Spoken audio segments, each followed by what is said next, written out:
मी ओम प्रकाश बाबूअप्पा खके हा व्हिडिओ समता नागरी पतसंस्था यांचे अध्यक्ष व त्यांचे संचालक व कर्मचारी बनवत आहे।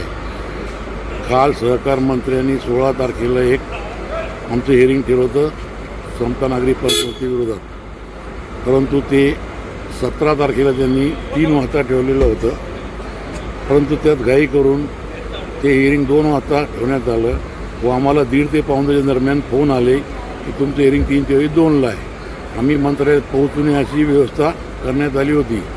तसेच 3 मिनिटाच्या वर हिअरिंग घेण्यात आलेलं नाही व त्याच दिवशी ऑर्डर पारित करण्यात आलेली आहे। तसं पाहता खंडागळे साहेब जे आहेत, डॉक्टर खंडागळे, हे अतिशय चांगले सहकारी अधिकारी आहेत सरकारी।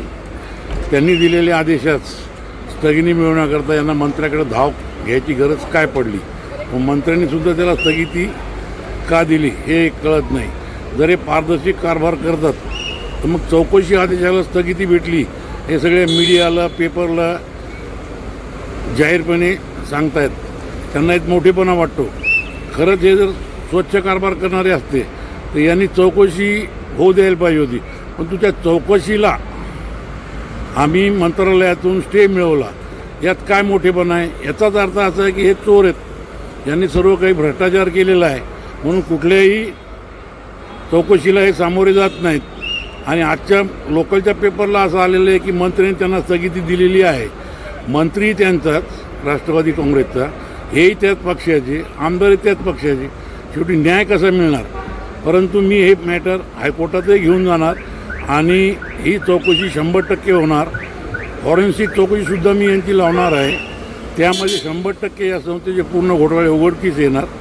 त्याच्यामुळं मी तर जाहीर आवाहन करेल की ज्यांचे डिपॉझिट्स समता नागरी पतसंस्थे असतील त्यांनी लवकरात लवकर काढून घ्यावेत, अन्यथा पस्तावायची वेळ येईल। धन्यवाद माझं कृपया एवढं ऐकल्याबद्दल। सप्रेम शिवशरणार्थ, मी वसंत मधुकर घोडके। परवा आम्ही सहकार आयुक्त कार्यालयात गेलो आणि समता नागरीबद्दल जे खोटारडेपणा जे करतात त्याबद्दल मी तक्रार केली। सहकार आयुक्तांनी लगेच चौकशीचे आदेश दिले व आम्हाला न्याय दिला। त्यानंतर आम्हाला परवा मुंबई मंत्रालयात बोलवलं। तिथे आम्हाला 3चा टाईम देऊन त्यांनी 2 वाजेला सुनावणी घेतली। तिथेच आमच्या लक्षात आलं की हे सगळं खोटारडेपणा चालू आहे। त्यांचेच आमदार, त्यांचाच उमेदवार आणि त्यांचेच राष्ट्रवादीचे मंत्री, मग तिथे काय न्याय मिळणार होता आम्हाला? लवकरच आम्ही हायकोर्टात जनहित याचिका दाखल करत आहोत आणि न्याय मिळेल अशी आम्ही आशा बाळगतो। काकासाहेब, मी तुम्हाला आवाहन करतो की हे पैसे तुमचे नाही, हे जनतेचे पैसे, ठेवीदारांचे पैसे, तर एवढा ॲटिट्यूड दाखवून चालणार नाही। तुम्ही माझं तर घरदार बर्बाद केलं, परंतु पब्लिकचं पण करणार आणि संस्थेचं सुद्धा करणार। तर तुम्हाला परत एकदा सांगतो का काय जे असेल ना ते सोक्षमोक्ष होऊ द्या, दोघांची कॉन्फरन्स भरवा, मी तुमच्या प्रश्नाचे उत्तर देतो।